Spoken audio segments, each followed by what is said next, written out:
embrace the state of galut. And that I feel is really where the Baal Shem Tov HaKadosh and the whole Torah HaNefesh and Torah HaChassidut of all of our Hasidic masters really come into play in terms of where we are today.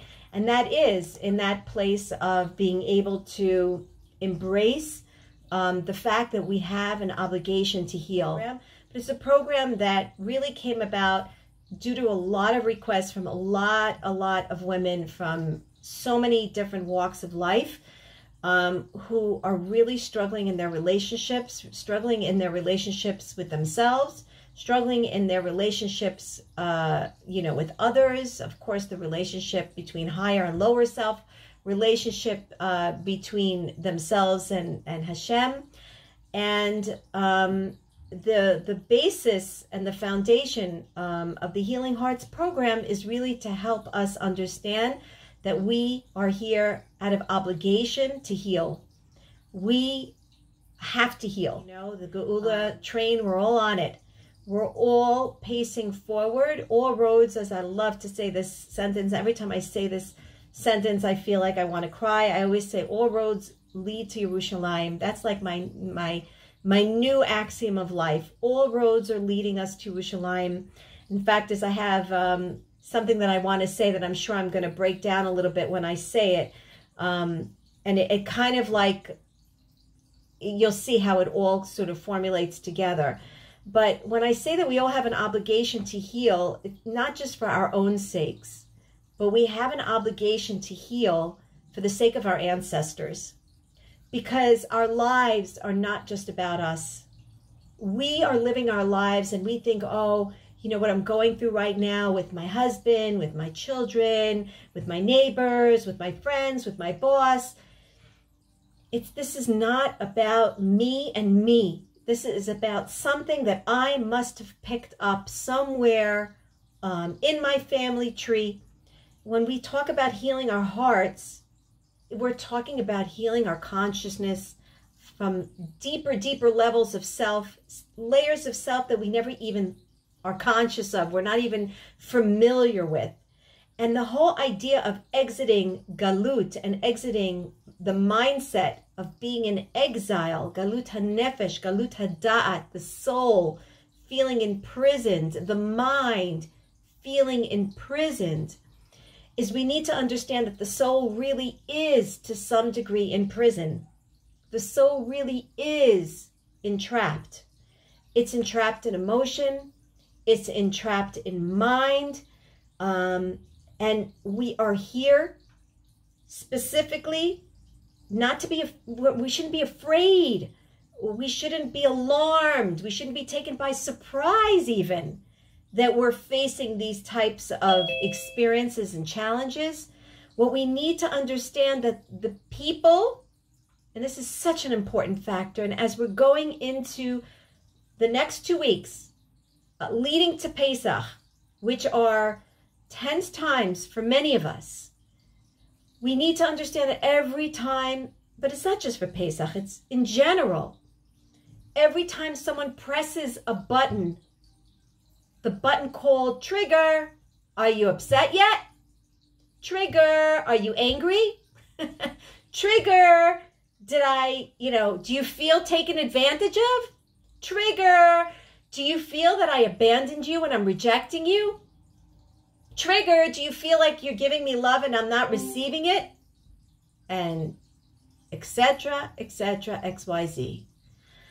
Every time that someone presses a button in my consciousness and I feel broken, fragmented, insecure, and all the rest, I need to understand that that person, their only job in the universe, the reason why God sent them into my life, is because I needed to be shown the weak points of consciousness that are either were laying dormant in me, or maybe I was really familiar with that. Maybe I kind of always knew that you could just, it caused me to go on a ramp end, if you said that one thing to me one more time, or if you didn't pay attention to that thing that I asked from you one more time, okay? But Hashem doesn't like to leave us unfinished. Hashem wants us to leave this world after 120. He wants us to leave this world a little bit more finished, and hopefully a lot more finished than the way that we came in. And we were shown everything. And this is where I feel like most of the program of Healing Hearts is geared towards, is that you and I, we agreed to our lives. For me, knowing that as a student of Emuna, as a teacher of Emuna, knowing that, reminding myself of that, brainwashing my brain all the time, knowing, like, you agreed to this? Like, really, Orit Esther? Like, what were you, I always say, like, what were you thinking up there when you kind of signed on that contract? But yeah, there was something in me when I was up there in the, as Miriam said, the mochin de gadlut, when I was in my expanded mode of consciousness, I saw the whole picture of reincarnations from way back till now and then beyond. All that was opened up for me. And when Hashem says that the way that we get out of Mitzrayim is we stop becoming a slave to Paro, to the restriction, to the Mitzrayim, to the narrow-mindedness, to the Galut Hadat, which means I don't remember. Galut Hadat is constrictive consciousness, means I don't remember. I'm only in the here and now, in front of the problem, my child, my family, my friend, myself, meeting the enemy, the Paro within me that's attacking me for who I am, for what I believe to be no good, God forbid, anymore, right? So Hashem says, I want you to exit that place. Come out of that restrictedness. Come out of that Mitzrayim. Come out of that narrowness, the narrow-mindedness. Break free of those shackles and stop being an Eved of Paro, of that narrow-mindedness. And so Hashem says, I want you to graduate. I want you eventually, when you come out of Mitzrayim, I want you 50 days later to meet me at the bottom, the footstep of the mountain called Har Sinai, and I want you to become an Eved Hashem. That's the process. Come out of Mitzrayim. Stop feeling that you're limited. Stop sensing that someone's, breathing down your neck. Literally, Paro is breathing down, when you say when you're really like, at your end's wit. Stop breathing down my neck, right? There's a reason why they say down the neck. It's because Paro is sitting there on the neck, right? Paro is Oref. It's the same letters. Switch them around, right? Anytime you have anybody who has neck aches, just know your Paro is probably working overtime. I've had those moments. Trust me. I know what it feels like. So Hashem says, I want you to be an Eved Hashem. An Eved Hashem, if you take two of the letters in the word Eved, you'll notice that they spell the word da, to know. Being an Eved means you have to know. You have to elevate your consciousness. You have to exit a certain consciousness and get to know, da'at. You have to get to elevate yourself to a greater level of knowingness, of gaining clarity of why it is that you feel the way that you feel. Every time a family member triggers you and pushes a button, you have to know that Hashem wants you to recognize that you have to exit the abdut. You have to exit that sense of feeling enslaved. And you have to know that there's something there that needs to be worked on. There's an unfinished, a weak point in your system. And the only way that you would know that such a weak point existed is only if you got triggered. Hashem says, oh, I triggered you? I got your attention. Bravo. Now you got to leave the trigger and go straight to Hashem. The job of the triggerer, if there's a word, such a word, the job of the triggerer is to get your attention, to get my attention. Once my attention has been aroused and awakened, I leave the trigger. Enod milvado. That's it. You were the trigger. Your job is done. And if I want to really heal my heart, I need to exit that trigger and go to the source of inside my soul, that weak point in my soul. Who understands my soul? Who's the doctor of my soul? God. I won't get a solution to my problem. I won't fill in the gap of the hole, the gauging, anguishing, aching hole in my soul. No one could help me. Only the doctor of my soul, and that's Hashem. And so some of the things that I feel are at the forefront of the Healing Hearts program, of the whole idea of exiting galut, exiting the mind, constricted mind, the consciousness of self-consciousness, which is self is me. It's very constricted, and going and emerging into the state of godly consciousness. And there's, by the way, a reason why this program is also being taught right after Pesach, taking us through 6 weeks, literally to Shavuot, taking us to that level of feeling that freedom. Hashem says, I want you to know, Eved, to know that it's all about you serving me. What does it mean, serving me? The soul is a spark, chelek Eloka mima'al, literally a part of God. What does it mean? The sages explain this. What does that mean? Chelek Eloka mima'al. And the Chazal and the rabbis teach us, what does that mean?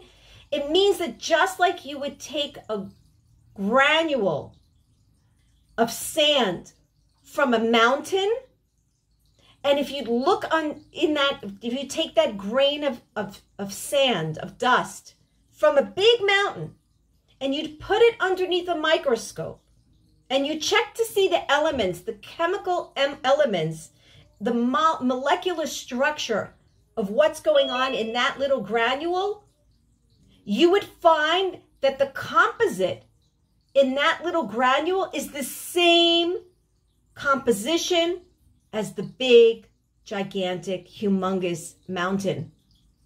So what does that mean for us? It means that there really is resonating inside me and you and all of us at every moment, this godliness, this pulsation of godliness, and all Hashem, so to speak, wants from us. What is healing really all about? Healing my heart, healing me. It means that my soul is your heart is my soul. We're all of the same composition. We are all made up of the same elements. And the only way that I could really achieve healing is through unity, is through coming to a level of understanding that what is going on in your heart is a reflection of my soul. What's going on in my heart is a reflection of your soul. There's no difference. There's no difference. So that you're triggering is because I have it in me. That's the whole baseline of the mirror therapy of the Baal Shem Tov, which I'm really very, very excited to be able to teach this whole methodology of mirror therapy, that literally, what are you showing me and me? Let's take a moment. I really want to, I'm not going to go through the whole process because that really is for the program, but just take a moment for, if you can, just, I'll let you prepare yourself. Try to find yourself a little corner and try to find yourself a quiet space just for a minute. And you're going to see here, it doesn't take long. The wisdom inside of us is so loud. It has such a strong voice. You're going to see literally within less than 3 minutes, you will understand how powerful what it means to really want to delve into your own honesty. When you really want to know, the answers are so readily available. As Miriam said before, karov hadavar me'od me'od, it's so near to us. So I want you to just take a moment, close your eyes, and just take a nice deep breath. And I'm purposely not directing you at all. I just want you to now focus for one moment on just your breath, on remaining present, because this is one of the ways that you're going to be able to exit that restriction, the anguish. As I continue to talk, just keep breathing and focusing on your breath. Don't do anything else.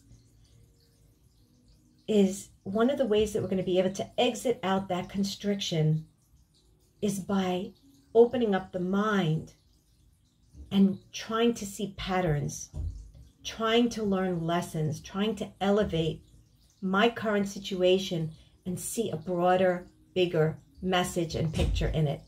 So again, just as you're closing your eyes, I want you to bring to your mind, and this has to be very spontaneous, because the way that this works is that your subconscious mind, the things that are pressing, they say the loudest children, right, are the ones that catch your attention. Well, the loudest voice, the strongest anguish is going to arise up in your consciousness first. So when I ask you the question, don't knock away what comes up to you right away, because that's the loudest, that's the biggest issue, so to speak, in your subconscious mind.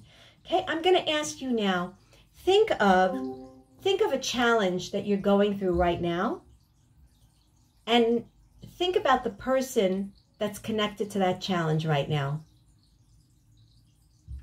Okay?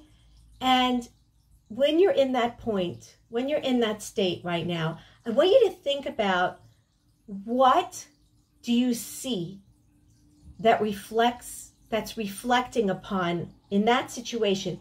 What is that reflection showing you about you? Where do you see you? Where do you see your avoda? Where do you see your growth? Where do you see your potential? Where do you see your godliness in this? I'm going to say it even further, and I'm purposely saying it from different languages and different angles, deepening the consciousness. And pay attention to all the answers that are arising, because these are very important clues and hints into your avoda, what you could be working on the next 2 weeks to bring you to that point of freedom in Pesach. And of course, we can deepen this more in the Healing Hearts program, where we go through like really into this. But I'm going to ask you, what is it about this situation that is mirroring to you something, the weak point, that's something in you that you need to be working on? In other words, what is the godly message here? What is that godly message that trigger is meant to teach you about you? What is it showing you about you? And just take a nice deep breath. Hopefully, if you had a nice aha moment, I want you to breathe in the aha moment, because breathing in aha moments means you're integrating consciousness. It means you're literally creating new neural pathways in your brain, and you're already opening up consciousness. So aha moments are something I always look for in all the programs that I teach. If you had it, wonderful. If not, I encourage you to go into, you can open up your eyes. I encourage you to do this again.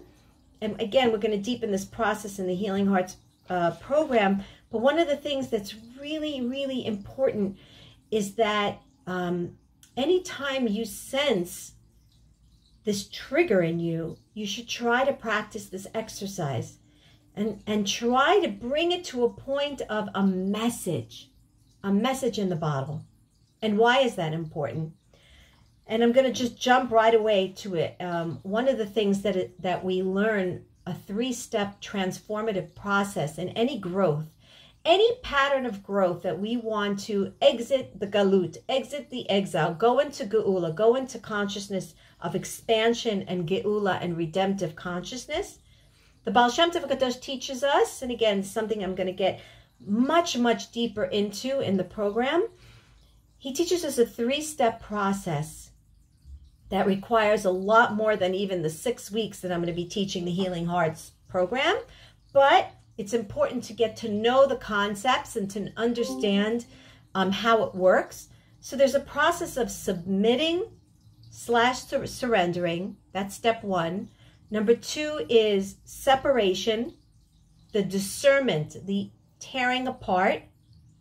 And then the third is the sweetening. There's a 3-step process: surrender, separate, sweeten. Okay? And in Hebrew, it's called hachna'ah, havdalah, and hamtakah. Now, any trauma that anyone has been through, and we've all been through trauma. If nobody's ever been through trauma, then they have to recall Corona, because the world's been through trauma. is still going through some level of trauma. So we've all been through trauma. And trauma is defined as many different ways. And again, things that we will be talking about in the program. But the idea of any time we need to sort of exit a trauma, a fear, a trapped emotion, anything that's holding us back, we want to get out of exile. We want to get out of the constrictedness, feeling like we're shut down, hopeless, helpless. I can't get out of it. What do? I need to go through these 3 steps and apply them to my life, because the most important thing about Geula consciousness is to finally try to reach that level of sweetening. So let's just try to understand this, and maybe this will also help you in this little exercise that we just did, the reflective exercise that we just did. How can we now take it to the next step? And again, I'm going through this like on 5th gear, just to give us something that we could try to work through. What does it mean to submit? What does it mean to accept? What's the first step. So the first step we actually almost really did in this exercise. We sort of went in this like, okay, I'm accepting of the fact that I have this challenge. I'm accepting of the fact that I have this challenge. I'm quieting myself. That was the breathing. I'm quieting myself. I just am in a place of being present, knowing there's a message. That's in very bekitzu, in like a very quick way.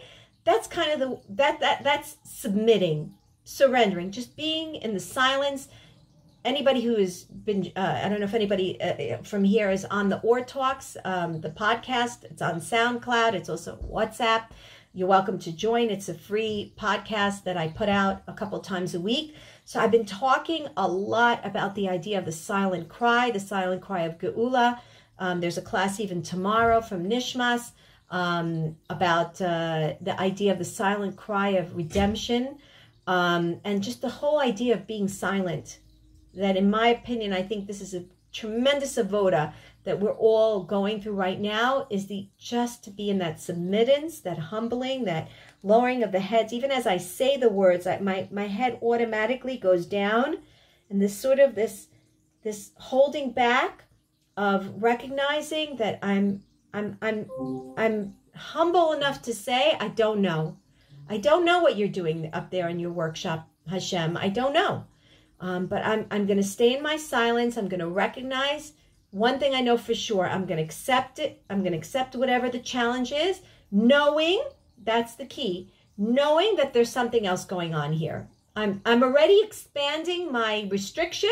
I'm already breaking open the jail cell of my mind, of my heart, by recognizing there's something else going on here. The second step of separation is where all the avoda is. It's where all the work, rolling up the sleeves and saying, okay, I've got work that I've got to do here. And the work here is to look for the good. The first step is I accept. I know there's something else going on here. I'm accepting it. I'm accepting the gzera, the decree, the confinement, the difficulty. I'm going to accept it. And the next step is, okay, now that I accepted it and I know there's something else going on here, let me go in and let me try to find that good. The good in the situation, the good in me, the good in the other, the good in you, Hashem, judging you in favor. Sefer Haredim says, I need to judge you, Hashem, in favor. Isn't that really mind-boggling that Torah teaches us to judge Hashem in favor? There's something good going on here. There's an ultimate plan. There's something that my soul, this completely, clears the fog and allows me to see the sun. Integrate what I'm about to say right now, everyone. Just take a moment, breathe in what I'm about to say. The big, chashuv, important point of the step called separation is knowing that my soul needs to go through this challenge.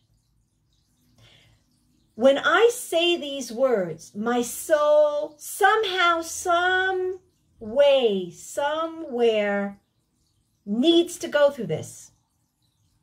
There's sort of like this shattering. There's a shattering of the outside. There's, and that's the separate, hamabdil ben kodesh l'chol, to separate The mundane from the holiness happens right here. When you just say there's something that my soul needs to be experiencing in this pain, in this challenge, in this difficulty. And then we say, be curious, George, here. I wonder what it is. I wonder what my soul needs to experience here.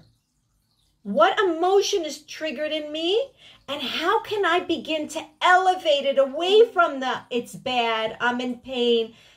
All that pain, we could still, unfortunately, what is still? We want to try to exit the pain, but because we're in pain doesn't mean we can't still try to look for the good. So it's on this level of separateness that I'm confronting the pain, but I'm still hopeful with Emuna that I'm going to find some ultimate lesson here. Some ultimate good I'm going to be able to experience here. So I'm actively, this is the stage where I'm actively looking for good. And I'm not going to leave it. As we were saying before, the whole idea is I'm going to continue to teach, whether 2 people come into the class or 1 person, or maybe I'm just teaching myself. I'm going to stay here and I'm going to continue to try as best as I possibly can to seek out the good. And that comes through prayer. That comes through actually reading, educating myself, learning more Torah, setting up meditative time, whatever it is. I'm going to be a stubborn mule, and I'm going to seek out that good because there's good. And I want to get to the bottom. I want to get to the good in here. So I'm going to do whatever I can. I'm going to work to develop whatever level of understanding that I can to find and seek out that good and seek out the Mabdil ben Kodesh L'chol means I'm going to seek out the holiness. HaKadosh Baruch Hu, I'm going to seek out Hashem in this. Okay? And then finally I can now drop in almost by default. Almost by default I can fall into that last but cherry on the cake kind of level, and that's the sweetening. And the sweetening sort of is a natural outcome of the 3-step process. It means that the trauma can the challenge, the trauma, the fear, the emotion, whatever it is, what does it mean that it's sweetened? There's a level called lahamtik dinim b'shorsham, to sweeten the judgments at their roots. And that's what this means. It means that if there's a decree, there's a difficulty, there's a challenge, there's an issue, X, Y, and Z. How do I get it to be sweet? Is I have to be able to transform it from its original place. I started off being silent, accepting it, recognizing there's something else going on here. Then I do the active work, pleading, begging, educating, all that and in between. And eventually I drop into a place, and this is what Hashem wants from us, by the way. He wants what will become of the transformative process. If we stay stuck, and I know there's something good, but I haven't done the active work of separation, I won't get to the sweetening. It requires yigiyah, it requires effort, it requires oomph, it requires a zest, it requires a truth-seeking personality that we all have in us to seek out that goodness that will eventually lead us to the sweetening end. And unless I reach that sweetening end, and what does it mean to reach the sweetening end? It means there's purpose. If I haven't gotten to a conclusion where I could see the purpose, the meaning, the growth, the springboard, the development in me, as I used to watch, when I was a young girl, before I was, unfortunately, before I came to a point of observance, I used to go and watch The Price is Right on my lunch breaks. I won't ever forget. We were always off from 11 to 12, and I would go, my school was across the street from where I used to live, and I used to go on my lunch break and watch The Price is Right, and Bob Barker, I loved it when he'd say, let's see what's hiding behind curtain number 1. Curtain number 2, curtain number 3. I had for the other generation. I'm sure that you all know what I'm talking about. For the younger generation, you have no idea maybe what I'm talking about. But anyway, to entertain you was really it was a game show, and he would just, let's see what's hiding behind curtain number 1. When we do the sweetening process, there has to be a curtain that I'm opening up. I have to be able to discover some surprise about myself. Something that I would have never, ever, ever known about me if I hadn't gone through this challenge, if I hadn't gone through this 3-step transformative process. And that is what Hashem wants. He doesn't want us to get stuck in the bitterness. He wants us to transform the bitterness into sweetness. And that can only be done with yigiyah, with work, with investment of oneself, with prayer, with reflection, with meditation, with going through all the closets during the next 2 weeks of Pesach and finding out what is that chametz. And again, a lot of the Or talks are going to be talking about this whole idea of, God willing, elevating the chametz to matzah, and what is it really all about. But I just want to end off by saying one thing, something that touched my heart and touched my soul when I learned this. So, a very chashuv Rav Moshe Weinberger Shlita, Rav of Eish Kodesh in Woodmere, is my Rav who I consult with on a very ongoing basis, and he's been so instrumental in my life in helping me. And in listening to his classes, I learn how much of a zchut I have to have such a chashuv Rav with so much wisdom and so much to impart to Am Yisrael. So on one of a couple of his classes that he teaches about Pesach, the Rav mentioned something that I've put out quite a few times on Or Talks and just in general posts on WhatsApp and Facebook and Instagram, wherever. I don't use any of the social media other than to promote some sort of light and love of Hashem.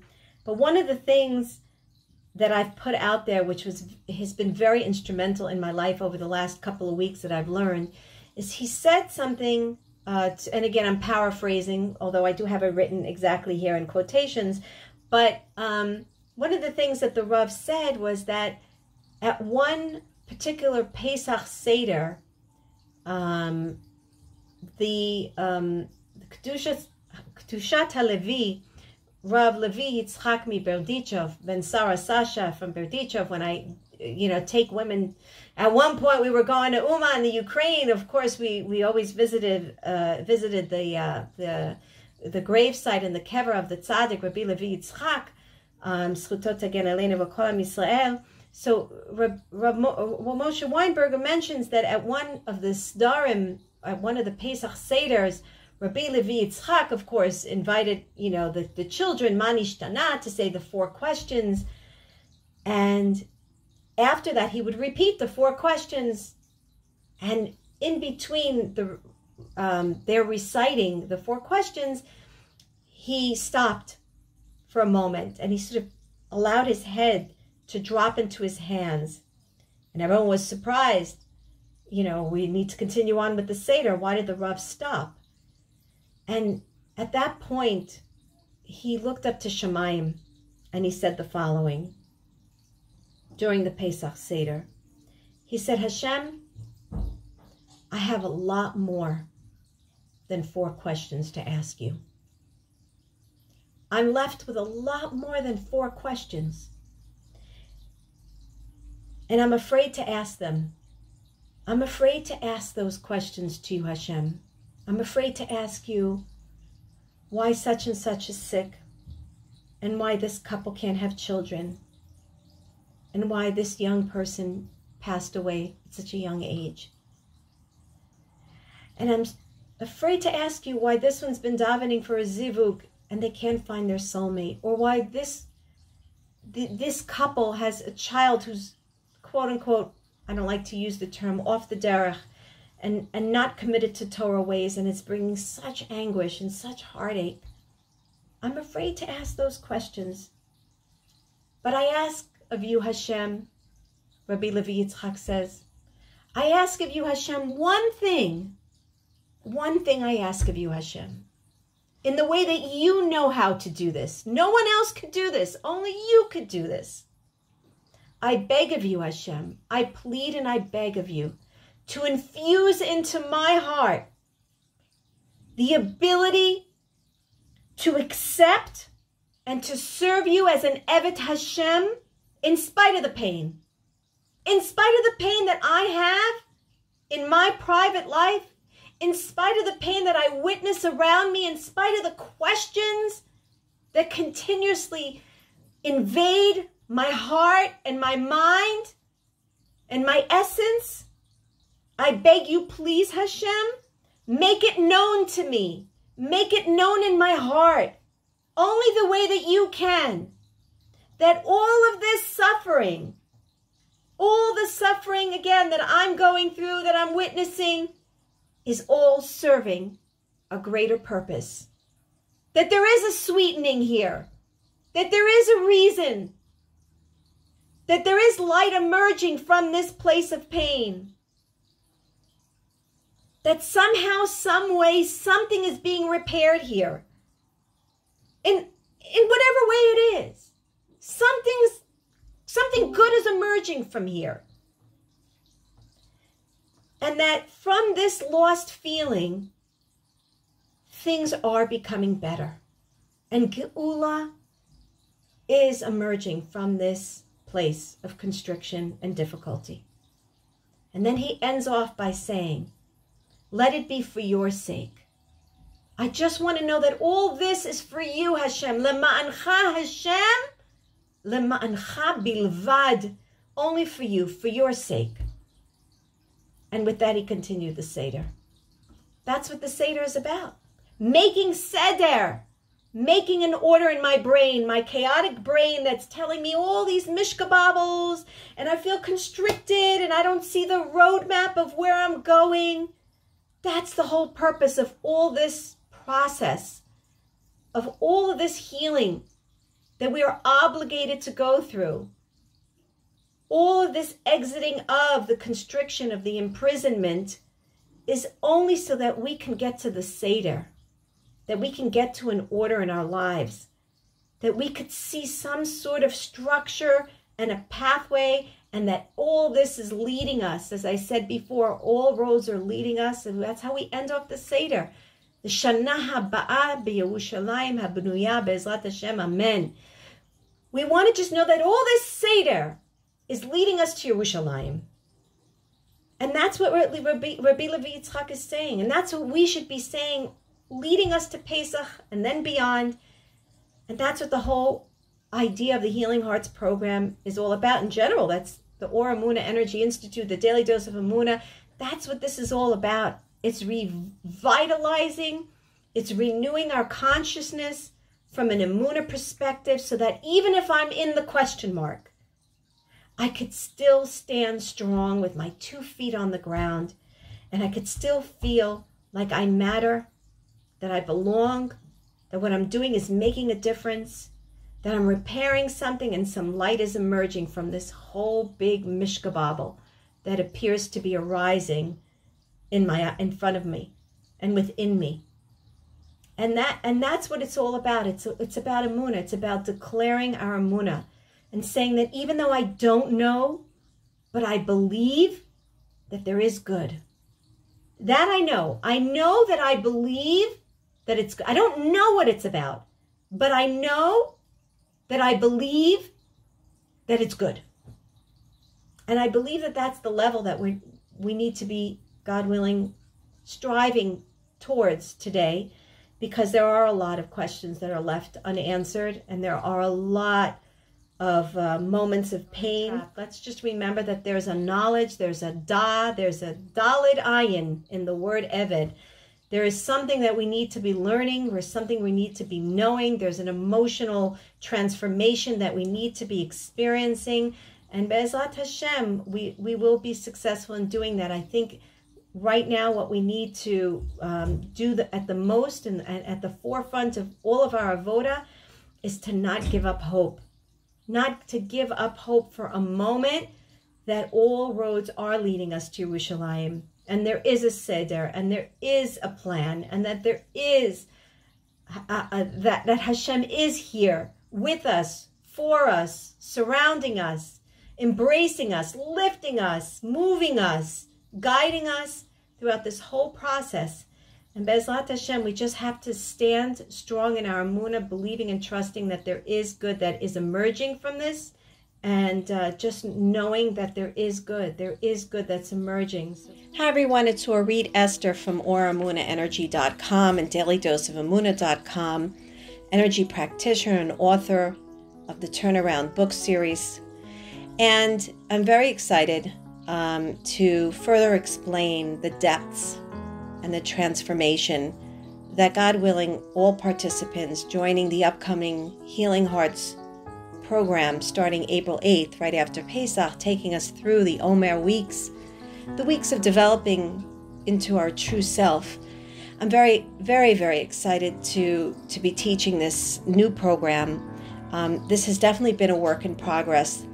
I basically collected various different scientific and Torah sources, those that I've learned throughout the years through the teachings of various different programs that I have taken myself that are based on the teachings of the Baal Shem Tov HaKadosh, Jewish psychology, Torah Nefesh, and combining that together with other programs of somatic understanding what it feels like to feel our emotions, what it feels like to map our consciousness and our family tree, to really enrich in the whole emotional experience. Because as we know, we really do have an obligation to heal.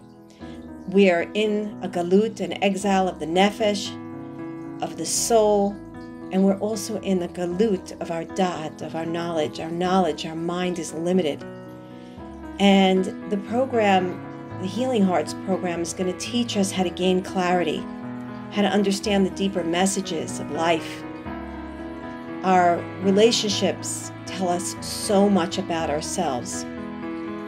Those unfinished parts, the places within us that were triggered, that the buttons are pushed, those are our weak points. And yet we have so many magnificent, strong points that can serve as springboards for development, catalysts for beams of light.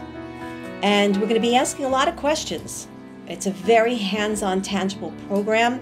We're going to spontaneously leave the academics, and I'm going to just spontaneously tell you all to leave your pens and paper, and we're going to break into a spontaneous, enriching, deep subconscious experience. I'm going to ask you to think about things. I'm going to encourage you to work with a chavruta, with a buddy, so that you can really delve further into it. The whole idea of mentoring with someone who you know that you could be open and honest with will help the transformational and healing experience. And most of all, we're going to learn how we can align our form with that of Hashem, what's called Hashva'at HaTzura, to try to align ourselves with what Hashem had in mind when He thought about us, into creation. And we're going to use various different techniques. We're going to do some somatic work, feeling our feelings in the body, being able to relate to them and talk to them in a language that's not threatening or overwhelming. We're also going to use the beautiful therapy, also based on the Holy Baal Shem Tov, the mirror therapy, and how it could be that you, the other person, my relationships, are showing me something about myself, showing me something about what I need to be repairing within myself. And then we're going to further explore the whole idea of spheras. The word sphera it's really a mode of function. It tells us something about ourselves, because the word sephira is an energy center, comes from the word lisapel, to tell us a story. And the whole idea is for us to understand that there's a level of godliness within every single one of us. There's potential godliness that waits to be uncovered. And we're going to think about the stuck relationships in our lives. And we're going to ask what sphere it's stuck in. We're going to ask where it feels in the body. We're going to recognize that Hashem gave us this infinite body that aligns with this magnificent soul. And we're going to go through the 5 levels of the soul, the 5 levels of awareness that parallel to the 5 spiritual worlds. And we're going to recognize the importance of what we all really are striving to find. What does the soul really want? So it's a level of integrative neshama soul consciousness that also has a lot of weaving through scientific facts. But we need to understand that what we're here to face right now, the relationships, the triggers, the light points in our lives, they each have something to tell us. And we need to know that our soul is motivated by intense thirst. And we're going to be able to delve more into that whole idea of what it thirsts for. And we're going to talk about the soul's experience of tremendous trauma and fright as it left Hashem's protective presence and descended down into this world, and how that is part of the consciousness that every single one of us was born into. We came from such great heights, and that impressionable, fresh memory within ourselves still lies, still triggers us, and still keeps us moving. As we progress through the classes, we're going to explore the major importance of reaching a level of preparing, at least, to forgive, open ourselves up to the forgiving energy space of feeling the place in our body that feels that it has been wronged, and working through that pain and working through the 3 steps of surrender, separate, and sweeten, which are the 3-step growth process, again taught by our Hasidic masters, that will enable us to take that pain. And really what we're supposed to be doing in our lives is we're supposed to take that pain and not wipe it away and not belittle it, but we're supposed to allow there to be a metamorphosis process where what it was in the beginning was just raw pain. Now it becomes a actual springboard for becoming a better me. So if we have to really sum it up, the Healing Hearts program really is going to teach us a lot about ego self-conscious versus godly consciousness.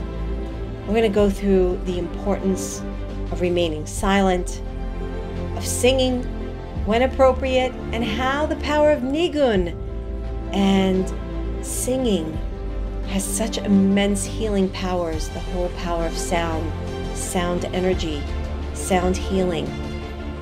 And then we're going to also get to know our emotions, because we have different shades of emotions. Fear is not always fear.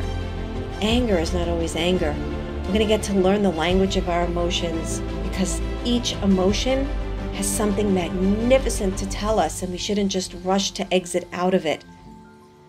And of course, all of this is accompanied by meditations, journaling, exercises, chavruta work, and practical work that we do in the class. After the 6-week program, we're going to expand, and I don't believe in just learning something and then just let it stay.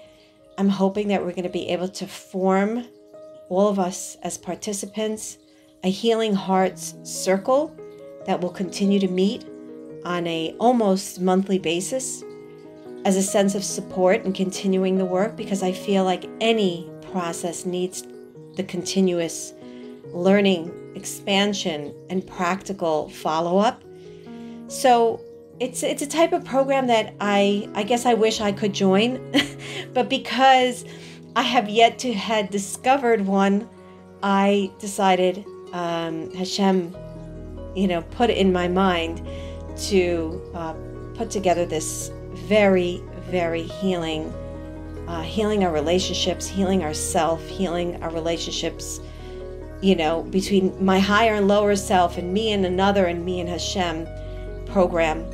I will tell you that me personally, I have gone through a lot of healing just by preparing the curriculum, putting the ideas together, making it practical for all of us. I am positively certain that every single one of us will say at the end of the 6-week program series that they feel that they have benefited, that they feel that it has taught them something very deep about themselves, and that they will be able to apply it in their everyday lives. So I'm encouraging you to get to know the program. Go on the website or emunaenergy.com on the Healing Hearts program. Visit also the other holistic online courses and programs that are offered there. The Jewish world is catching up, and we're beginning to see more and more as we come closer to the time of Mashiach, how so many of these healing techniques and modalities have so much Torah base in them. And Be'ezrat Hashem, God willing, Healing Hearts is a beautiful stepping stone for those who are just now starting to get to know some of these programs, and a beautiful continuous opening of the heart for those who have already experienced the programs, some of the programs at least firsthand before. So I welcome you. If you have any questions, feel free to email me at emunahealenergy@gmail.com. Have a wonderful day.